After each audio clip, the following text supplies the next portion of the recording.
Hello everybody. So last night I saw Spider-Man Far From Home.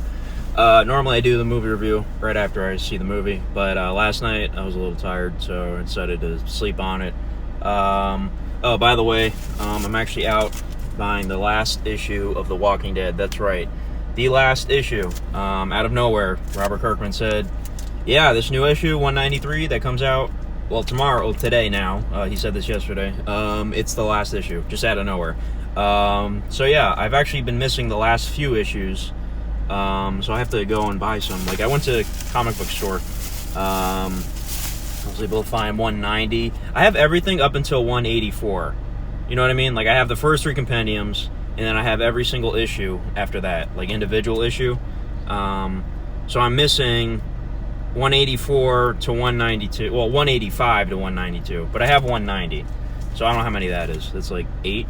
Anyways, yeah, just thought I'd let people know, just in case you didn't hear the news. If you read the Walking Dead comics, this is the last issue, and it's really big too. Like, oh my god, I think it's supposed to be the biggest issue they ever did. So yeah, go and get one, because this comic book store just opened, and I got one of the last ones. Yeah, so it's probably going to be sold out. I have to buy it online from somebody. But anyways, Spider-Man Far From Home. I won't talk spoilers until the end of the review, as usual. But it was a very good movie. Like, very good. It's definitely, out of all the Spider-Man movies that have come out, it's definitely in the upper half, I guess you could say. I'm not sure if I like it more than Homecoming, though, because I really liked Homecoming. But this one's definitely a lot more focused on, like, Spider-Man himself. Like, the last movie had Iron Man in it, obviously, and, you know, I'm sure everybody's seen Endgame. Obviously this one doesn't have Iron Man, but there's a lot of mentioning of him, of course, you know, as you'd expect, and it's done very well. And the movie does do a great job of, like, showing life after the snap and all that. And yeah, it's just a very fun movie. Like, that's the best word I can associate with it. It's not like Thor Ragnarok funny, you know, where that movie was like 90% funny. This one's more like 85% funny. There's a lot of emotional, heavy stuff in it.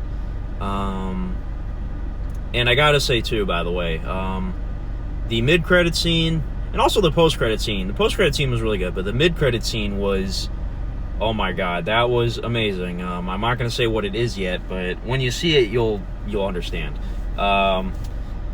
Yeah, so the movie was very good. I really like Zendaya as MJ, especially. She was really a standout to me in this movie. Tom Holland, great as always. He's now played Spider-Man 5 times, right? So that's pretty cool. But yeah, all the different locations they go to in the movie, it's very interesting. Oh, Mysterio, you know, really good character. I won't say too much about him because it's kind of spoiler territory, I guess you could say. But yeah, Nick Fury was good in it. It was just a very solid movie. I didn't really have any complaints, really. It's kind of awkward how people are standing right outside the car. But anyways, let me block them. There you go. Yeah, so as far as the rating goes, I'll say 8.5 out of 10. That's usually what I give movies when I don't feel like, oh, it was excellent, but, you know, it wasn't excellent, but, like, it wasn't, you know, bad either. It was very good, so I'd say 8.5 out of 10 on this one. As far as I rank the Spider-Man movies, I still think Spider-Man 2 is still the best Spider-Man movie. The original Spider-Man 2. This is obviously the third Spider-Man 2. You know, with Doc Ock, I think that's still the best one, even though it's cheesy. Yeah, this was a very good movie, though. I'm going to need more rewatches on it when I buy it eventually, to determine if I like Homecoming more or this one more. Because I think Homecoming is also like an 8.5 out of 10 for me. I really like that one. But yeah, just a very solid movie. Excellent sequel. And it's also the end of Phase 3, and I can see why. Yeah. But anyways, yeah, that's about it for non-spoiler stuff. Now, I'm going to talk spoilers. So, go see the movie, and then come back if you want, or if you don't care. because the first thing I'm going to talk about is the mid-credit scene. So I'm going to talk spoilers right now in 3, 2, 1. So the mid-credit scene was J. Jonah Jameson, played by J.K. Simmons again, which is hilarious because literally no one else can play him. Literally.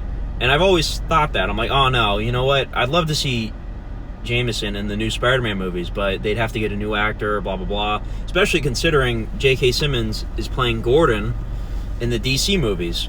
Well, I don't know if they're going to end up rebooting Batman because Ben Affleck is out. Poor DC. They're totally outnumbered with all these Marvel movies and consistency and all that. So yeah, I would have never in a million years expected that. He still does the voice of J.K. Simmons on like animated stuff and video games, supposedly. Like if you watch on Netflix, they have like the Lego Marvel shorts. Yeah, I watch those sometimes when I'm bored. They're entertaining though. I think J.K. Simmons actually did the voice of Jameson in one of those. So yeah, he still does the voice and stuff like that. So it's pretty cool that they kept him. You know, Sony, I guess you could say, kept him throughout those cartoons and whatnot. So when he showed up in this movie, I couldn't believe it. I was like, oh, they're actually using J.K. Simmons. So it's obviously not the same from the Raimi trilogy. It's not the same exact character because this is a reboot. But it's really cool that he's playing him again. I don't like that he's bald, though. You know, he's obviously bald in real life right now. But I miss that head of hair, you know, Jameson had. And he needs a cigar, you know. And it looks like they updated it to like modern times to where he's like doing like a news like an online news thing instead of a newspaper. So that's okay, I guess. You have to kind of update with the times. I would prefer if it was obviously the newspaper thing, but nobody really buys newspapers anymore.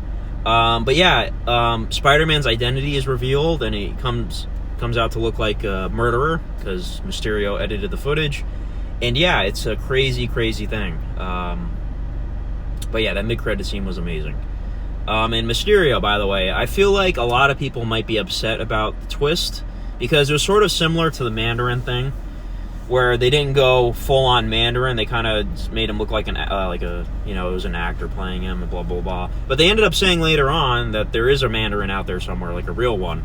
They haven't delved into that yet. But I thought the twist was actually really clever. I'm personally not like a Mysterio. I don't really know much about him, like the comics and all that. So I assume he's like a real, actual, like, not an alien, but you know what I mean? He's from a different dimension and blah, blah, blah, and he actually has these powers. Whereas in this movie, it was all fake.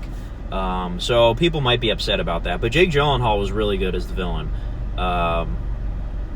And I enjoyed that story arc, how he was actually like he invented the barf technology, which I always wondered, when was that going to come back? People had theories that it was going to come back in Endgame, but it didn't. So that was cool. And oh, fun fact, by the way, this blew my mind. I found this out last night because I looked it up. I'm like, wait, is that guy really the same?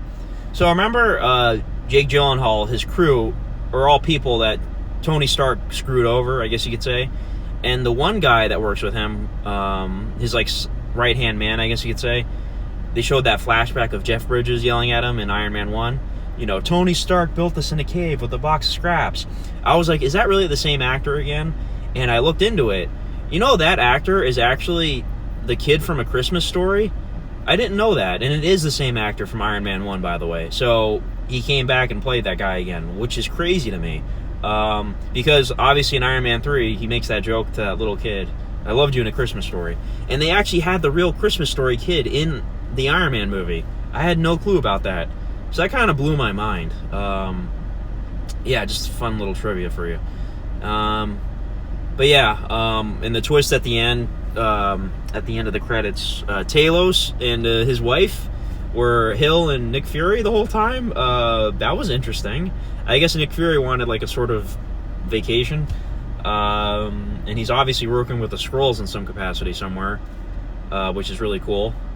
I like that whole thing. By the way, I've rewatched Captain Marvel a bunch of times. I really like the Skrull thing that they're doing. I know they're supposed to be villains in the comics and whatnot, but now they're good guys.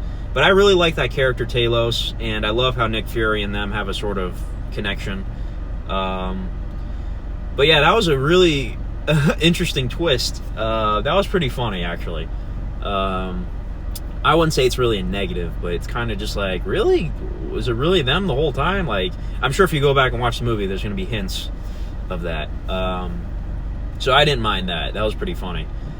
And yeah, all the stuff with Tony Stark, you know, was really cool. The mentions of him. The fact that they showed a zombie Iron Man coming out of the grave was kind of extreme. And I was wondering, during that whole hallucination thing, were they going to show... Because the barf thing hijacks the hippocampus or whatever and shows old memories. I thought they were going to show Uncle Ben getting shot, him getting bit by a spider, you know what I mean? That'd be a good way to show his origin. You don't necessarily have to show it, obviously, at this point. But, you know, we have yet to see it. So, yeah, Happy Hogan was great, of course. Jon Favreau. Him and Aunt May are dating. It's pretty funny. But yeah, the movie overall is really solid. You know, the humor was great too. I didn't mention that earlier, the spoiler-free part. I always forget to mention something in the spoiler-free part. But yeah, I think that's about it. The major things I wanted to mention. So yeah, 11 minutes. Let me know what you guys thought of the movie. If you're gonna mention spoilers, just obviously say spoilers in all caps before you start typing the spoilers. That way people don't read it if they don't want to. But anyways, yeah, Spider-Man Far From Home, very good movie. Yeah, so that's about it. Thanks for watching this, and I don't know what my next video is going to be. I'll try to do something this weekend that's like a ranking or something. I'll think of something. I want to do something different besides unboxings. That's all you've been getting lately. So, yeah, thanks for watching, guys. And have a good one. Oh, by the way, I gotta show the shirt. It's Captain America with Mjolnir. Isn't that really cool? Yeah, but anyways, I'm gonna try to go to another comic book store and get some of the older issues I'm missing for Walking Dead. Let me know what you thought of Walking Dead, by the way, if you read it. I haven't read it yet, so we'll have to see what happens. And yes, I do know what happened last issue, even though I didn't read it. You kind of can't avoid those spoilers. And what happened is crazy. So yeah, I can't wait to like catch up to that and, you know, fully take it in. Hopefully I can find that issue somewhere. I can hopefully get it for a good price. I'm not going to say what happens, but yeah. Might have to buy it online, though, because I don't think anybody's going to have it at this point. Anyways, thanks for watching. Bye-bye, guys.